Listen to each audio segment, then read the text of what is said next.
Everyone is watching Adolescence on Netflix and spiraling about toxic masculinity, about Andrew Tate, and about the manosphere. But I'm over here thinking, what about the parenting? If we haven't met yet, hi, welcome to Hi Fam. I'm Avital, I'm the mother of 5, and I'm the founder of Hi Fam and the Hi Fam Studio. I'm here on a mission to help you to build a strong family culture. And the studio is my online membership that opens only once a year. And if you're watching this while it's hot, then doors are still open. So check it out at hifam.com/studio. There, I can help you become the leader that you were meant to be, to create a family culture you love and feel proud of, and to really raise kids with resilience and mental toughness. If that's the type of thing that speaks to you and you're interested in some countercultural content, coaching, and community to help you create a family life that you absolutely love, then make sure to check it out right now. And if doors are closed, then get on the waitlist and we'll let you know when we open next time. Today, I'm going to be reacting to Adolescence and to the reaction to Adolescence. So spoiler alert, if you haven't seen the show yet, I might have some spoilers for you. But I highly recommend that you do watch it. And that leads me to point number 1, which is that it is a masterful production. Listen, this show is really well created. It's well written, it's well acted, it's well shot, and the cinematography is just beautiful. In fact, every single episode, and there are 4 in this miniseries, is taken in one long shot. In other words, there are no jump cuts. There's no editing per se. And so that lends the show a very high level of realism. You really feel like time is advancing in a realistic manner, like conversations are taking up the appropriate amount of time that they would in real life. And it lends itself to this kind of documentary, voyeuristic feeling like you're a fly on the wall in this very dramatic scenario where a 13-year-old boy is being accused of murder and being arrested and going through these court proceedings for this crime. The writing, the acting, and the production are so good, in fact, that people actually forget that this is a drama, not a documentary. And that leads me to point number 2, which is that this is not a documentary. And the issue of misogyny is not the root cause of teen trouble in the UK or in the Western world at large. But people are watching this show and for some reason mistaking it for a documentary and mistaking it for being somewhat typical of the UK average teen experience. Watch. At home, we are watching Adolescence with our children. I've got a 16-year-old boy and a 14-year-old girl, and it's a very, very good documentary to watch, or drama. This violence carried out by young men, influenced by what they see online, is a real problem. It's abhorrent, and we have to tackle it. We are putting in specialist rape and sexual offences teams in every police force, doing work on the 999 calls. But this is also a matter of culture that I think it's important that across the whole house we tackle this emerging and growing problem. So there we have the UK Prime Minister bringing up Adolescence to the government, making his own children watch it, asking teachers across the country to show it to their pupils, and treating it as a matter of documentary. He has actually made that slip up, and he's not the only one. And that is an issue because when people in positions of authority, like leaders of countries, are seeing things like dramas and fictions as though they are the real issues, they're likely to miss the real issues and put too much attention on things that are fictionalized and sensationalized just because this is such good TV. But the narrative that misogyny is the root cause of teen violence in the UK is oversimplified and politically convenient, but not true. The data actually shows that most boys do not follow Andrew Tate, for example. It shows that they are lonely, that they are disconnected, that they are screen dependent, and that they are craving purpose and belonging. The bigger issue here is lack of identity, lack of male role models, and lack of strong family systems. So I don't think it's misogyny that's ailing our teen boys. It's actually a crisis of meaning. This narrative that teen boys are more misogynistic than ever and that is the root cause of teen violence is taking over places like TikTok and X. They share ideas that boys today are becoming more violent, more hateful, more misogynistic. And so they think that shows like Adolescence are just reflecting that reality. Teen boys today are not more misogynistic than in past generations. they're actually more open-minded on many gender issues. Take a listen. According to a 2023 Pew Research study, over 80% of teen boys support gender equality in leadership, education, and pay. Only 12% of boys reported regularly consuming content from controversial figures like Andrew Tate, and most don't take it seriously. So what actually is rising? Well, things like depression and anxiety in boys. CDC data shows 30% of teen boys now report persistent feelings of sadness or hopelessness, up from 20% a decade ago. Suicide is the second leading cause of death among teen boys in the US, and these aren't hate crimes, these are cries for help. So what do boys say they need the most? Well, they need a sense of purpose, belonging, and respect. A large-scale 2022 UK study found that boys crave a role in the world, a challenge to rise to, and a father figure or guide. But when our leaders, our teachers, our parents are captivated by this fictional narrative that teen boys are likely to be violently misogynistic, then we are missing all of the types of support and system and family and father figures that they actually need, crave, and deserve. Take a look at this. Have you watched Adolescence yet? No, I haven't. I probably won't. It's a film on Netflix, and most of my time right now is spent visiting the country. It's a four-part series on Netflix, and everyone is talking about it. It is prompting conversations about toxic masculinity, smartphone use, young men feeling that they're being ignored, the idea of misogyny being increased in school. Why would you not want to know what people are talking about? Well, I think that those are all important issues, and those were issues that I've been talking about for a long time. But in the same way that I don't need to watch Casualty to know what's going on in the NHS, I don't need to watch a specific Netflix drama to understand what's going on. It's a fictional series. It is not a documentary. What I've been talking about recently, for instance, is banning smartphones in schools. I've been going to schools all around the country. I was in Evesham just yesterday, talking to head teachers, talking to the students, and they talk about the problems that phones are causing. The difference this documentary has made compared to, say, a politician, any politician, leader of a party, the Prime Minister, going around talking in schools, is this has made much more of an impact than any politician has in terms of... Oh, wow. Look at that. First of all, she keeps referring to it as a documentary, even though, again, it is not a documentary. And second of all, she's kind of proving Kemi's point. She's saying that this fictional drama on Netflix has taken up so much more of our imaginations, has captivated us, has called us to action, has made much more of an impact on schools and on parents and on the Prime Minister than, real work on trying to ban smartphones in schools, which is what we really need to do for our children. Let's keep going. In terms of what people are talking about right now. So it's really confusing that you don't want to know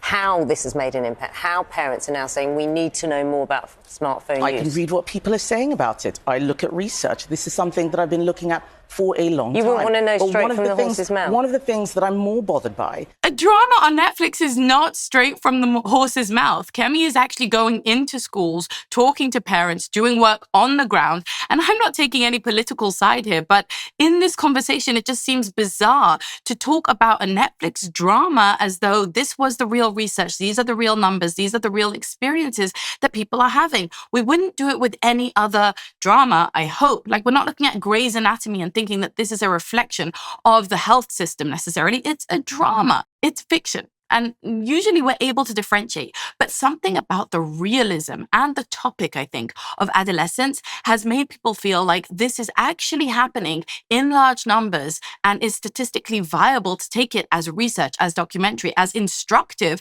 to our policies and to our parenting. Now, I think part of that is true. We're going to get to the parenting piece in a minute. But part of that isn't true. Young men today are not misogynistic. They're not violently misogynistic, certainly not more than previous generations. That is not the epidemic that we are facing. That is not the big issue that we need to struggle with.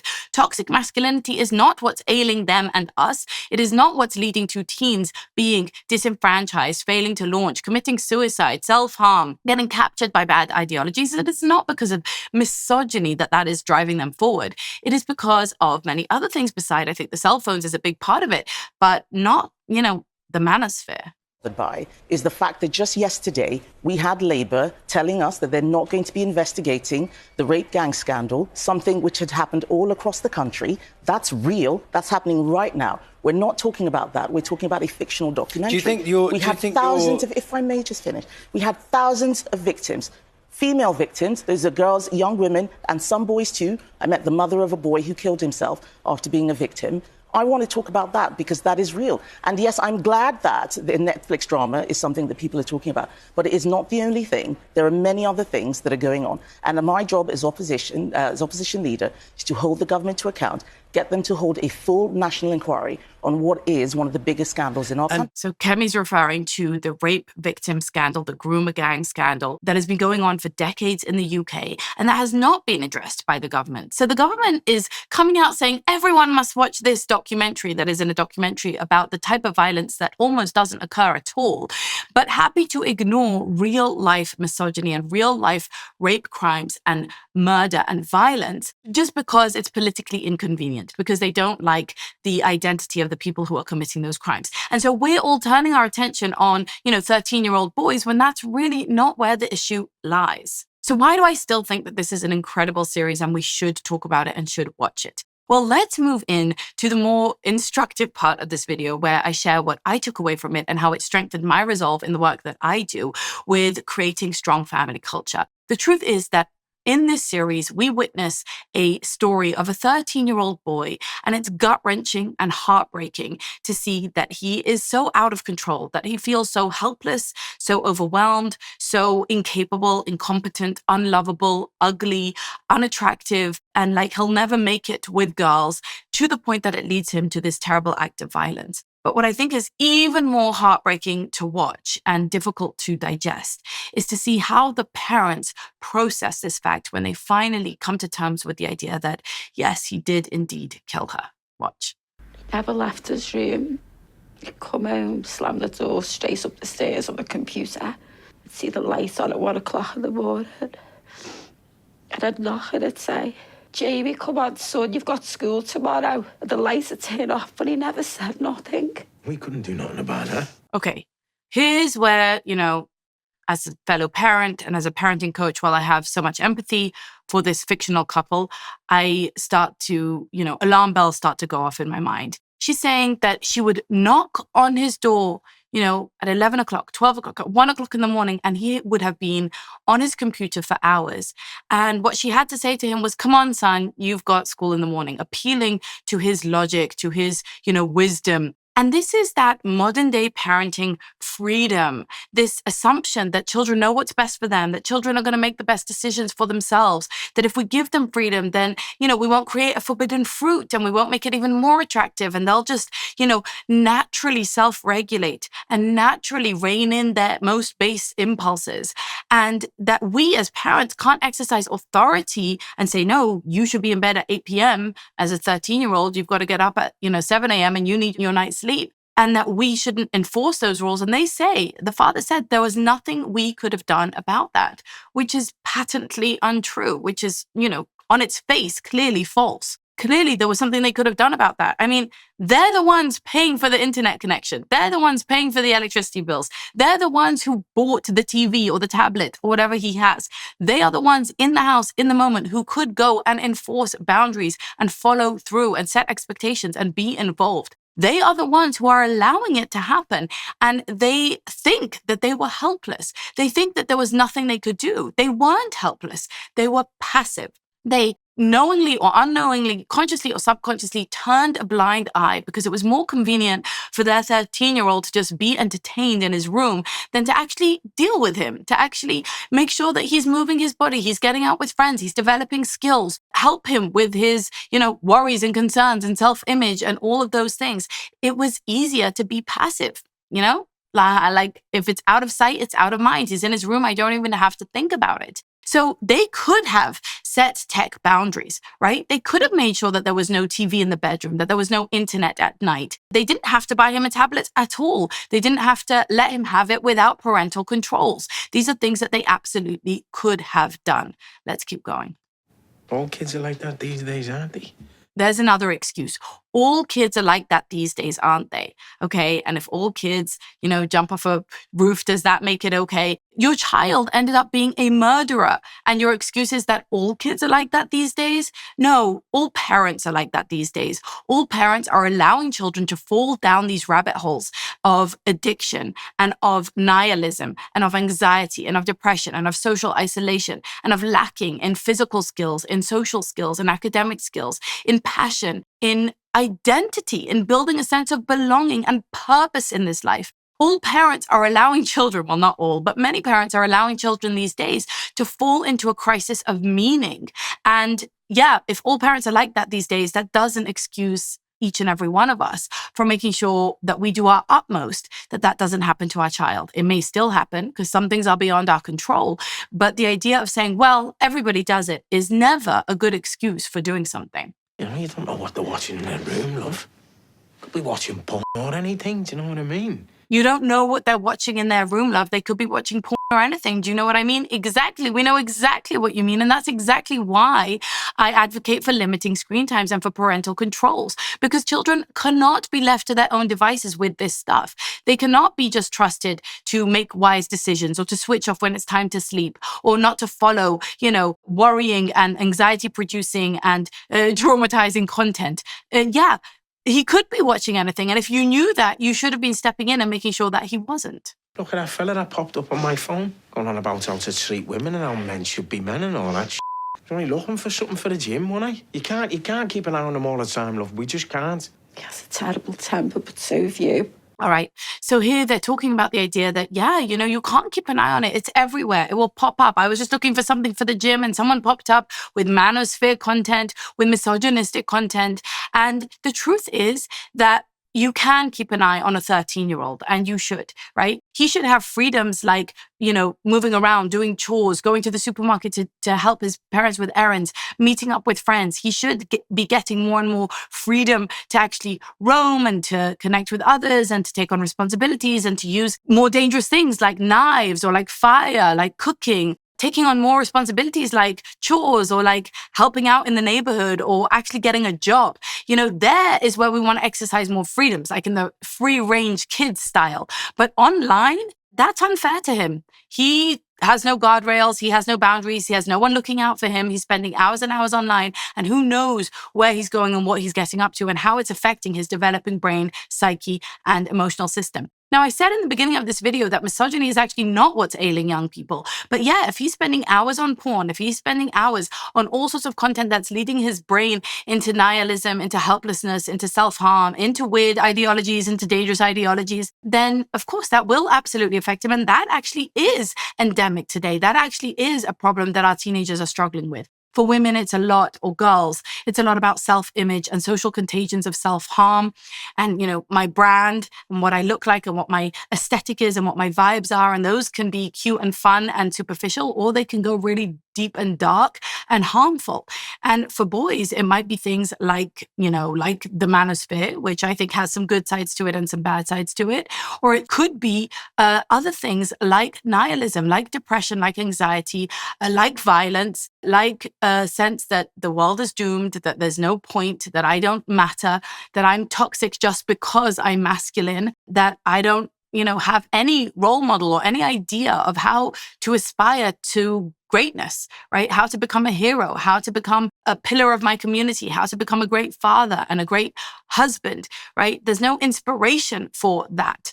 And that goes into what they're talking about now, which is his father as a role model. I didn't give him that, did I? No, but I do sometimes think we should have stopped it. Seen it and stopped it. We can't think like that.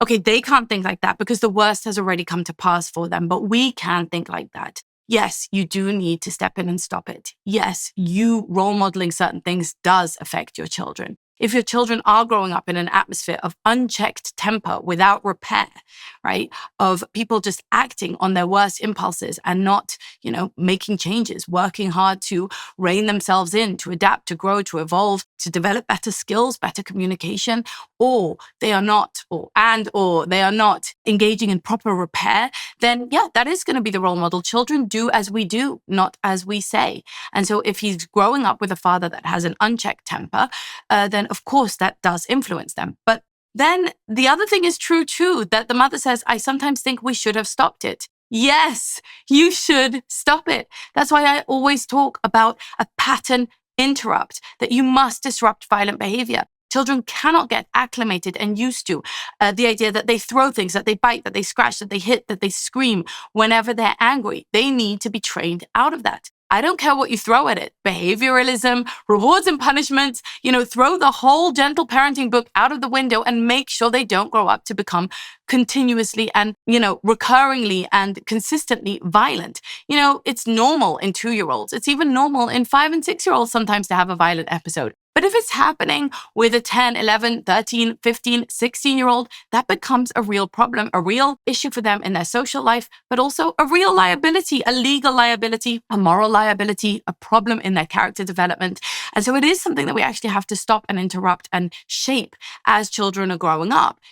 All kids sometimes hit their sibling, right? But there's a difference between a little bit of sibling quarrels or losing my temper and just throwing something across the room once in a while, and it being a predictable, escalatory, consistent, and dysfunctional pattern that actually interrupts their ability to have meaningful friendships and relationships with their family. And that is something that parents need to step in and stop. That is something that we need to shape. So do I love gentle parenting and just talking things through and setting boundaries calmly? Sure, of course I do.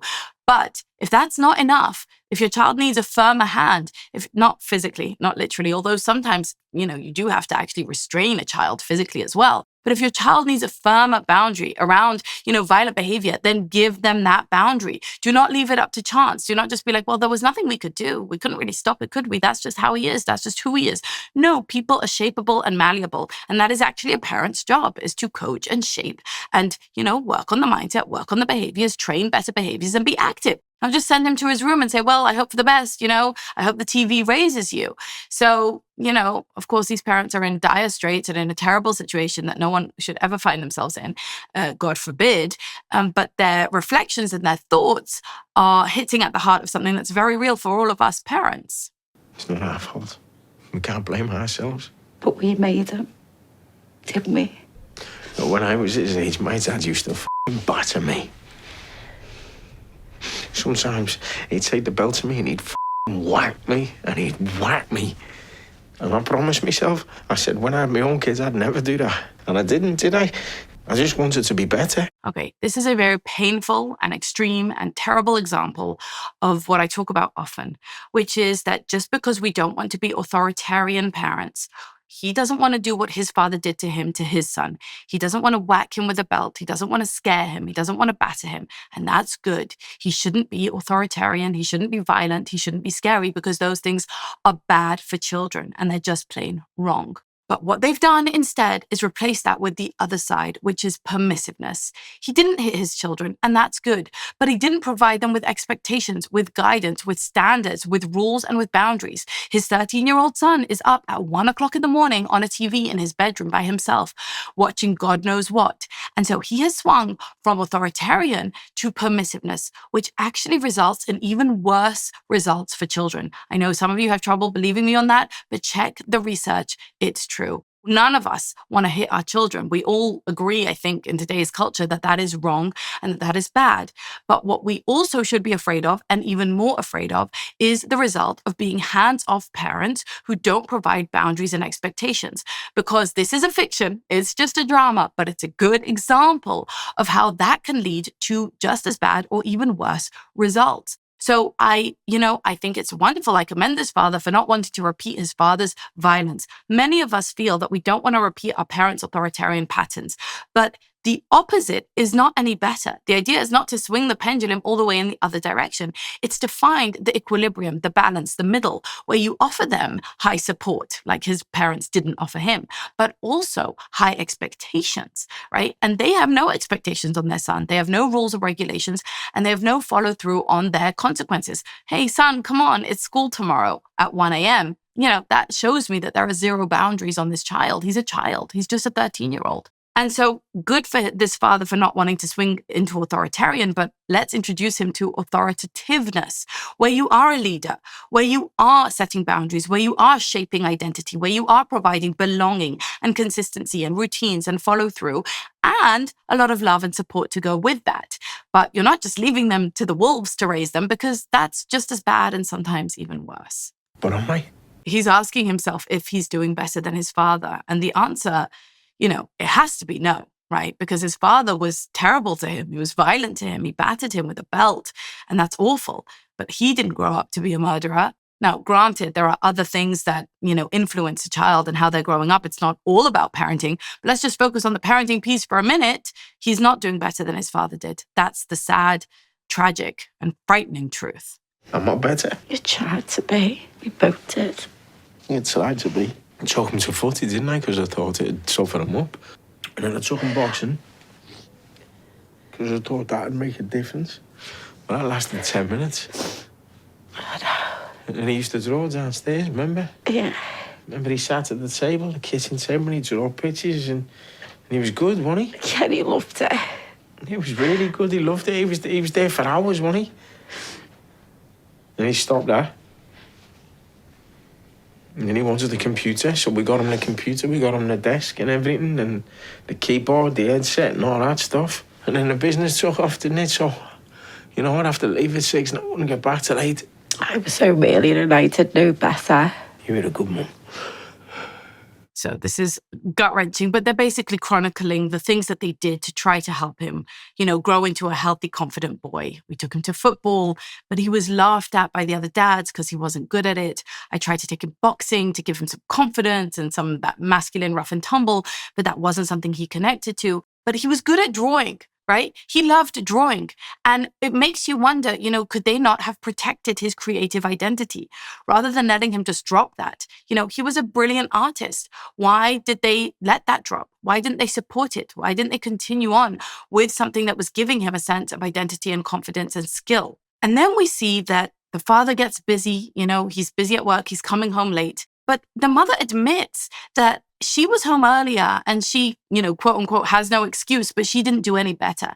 And that speaks to the family ritual. There are some things that we can do in a family that have outsized effects on our children's future. And actually having family dinners is one of them. Sitting around the table together, connecting, putting our phones away, just hearing how the day went, gives our children a chance to bring up things, to feel connected, to feel like they have some stability, to feel like they have a sense of belonging. It gives that primal comfort of breaking bread with the people who are close to you, of being part of a tribe. And now we don't have our extended tribe. We're not in our big villages. We're in our tiny little, silos of very small nuclear families. And even that is breaking down when people are not sitting around the table and not getting those check-ins, not getting those real talks, not getting emotional regulation modeled for them by their parents, right? So the relationships are not there. The rules are not even there. There's nothing, there's no container. There's just a physical house with people coming and going and doing whatever they want because the parents have this mindset, well, I'm not going to batter my kid. I'm not going to be the authoritarian parent like my kid. And so I'm not going to offer any rules. And now I'm busy at work. So he wanted the computer. I got him the computer, right? It's that very hands-off approach that we see here. So there's no investment in family culture, right? It's not just about school. It's not just about tech management and screen limitations. It's about shared values, stories, goals, creating an environment where he feels he's part of something. He's cherished, he's loved, there's people to talk to, there's conversations to be had, there's debates, there's interesting dialogue. People take interest in him. It matters if he lives or dies. People actually care about him, right? And that's the kind of thing that they are not doing. You were a good mum. You had a good mum. Maybe I took my eye off the ball a little bit. But he was in his room, weren't he? We thought he was safe, didn't we? Yeah. Didn't we think he was safe? What harm can he do in there? Thought we were doing the right thing. I was a good mum. You was. I'm a good mum. You were a good dad, a great dad. But we made him. So if my dad made me, how did I make that? One more thing, and I know that this is a tough one to criticize because we all have the resources that we have and the options that we have. But in this series, we do see this kid's school. We see that Jamie goes to a very rough school, a school where the teachers are just barely hanging on. There's clearly high turnover in the staff. There's clearly a lot of violence that breaks out amongst the kids, and the staff are unable to manage that. And what the school is really doing is just crowd management. They're just barely managing the classrooms, but there's no sense of an inspiring culture, of values, of teaching the children something that could actually serve them in their life. And being in that environment all day and then coming home to a parent that is basically absent and a TV screen all evening is going to mess with a kid's head. It is going to put them in a place where they feel that they have no sense of belonging, no sense of strength. And if you take away the things that they're good at and that they love doing, like drawing, or they give up on those because they're not considered cool enough or masculine enough or whatever it might be, then it's not surprising that you have a child who's lost and who eventually turns to some really, the worst choices that anyone could ever make. So these parents have not chosen this school intentionally. And I know many parents don't even have a legal choice, don't have a financial choice, but we have to be honest about it, that this is just the nearest choice and the cheapest choice or the free choice or the government choice. But you have to look at what type of culture and values a child is getting all day from their peers and even from their authority figures and teachers. If you don't know their friends, if you don't know their friends' names, if you don't meet their parents, if you don't have family connections with your community, if you don't know where he is at night, then we can't really be surprised when he is so lost and confused. So before we blame the manosphere and misogyny and the podcasters and YouTube, we really need to look at what is happening or not happening inside the home. Are we modeling emotional regulation? Are we actually creating a family culture that would give someone a sense of meaning and purpose and values and identity? Are we limiting things that can cause real psychological damage, like unlimited screen time? Are we actually building a relationship with our child? Are we making sure that they're in institutions and environments that are building them up rather than tearing them down? These are the types of things that we need to ask ourselves. Are we encouraging their strengths and their zones of genius and their skills? Those are the types of things that we need to create inside a strong family culture. So if you want to build a family culture that protects your kids, that calls them higher, that gives them a sense of belonging, identity, and purpose, make sure to join me inside of the Hi Fam studio. I am in the trenches with you. I'm just as worried and anxious about our children's future as every other parent out there. From AI to harmful ideologies to rising depression and anxiety, there are lots of things that we can get really worried about. But I would like us not to stay stuck in our fear and worry as parents. I would actually like to kick us into action, to doing something about it. We have some really good data about what gives kids a sense of purpose, meaning, and resilience in their lives. And that's the type of data that I spend all day poring over, digesting, and bringing to you in actionable projects inside the studio so that you can build family habits that build up incredible adults into the future. Meanwhile, leave me a comment below. Have you watched Adolescence? What did you think of it? What do you think of my take here? Do you agree? Do you disagree? I would love to hear your opinions below. Keep on living that Hi Fam life, and I'll see you in the next one.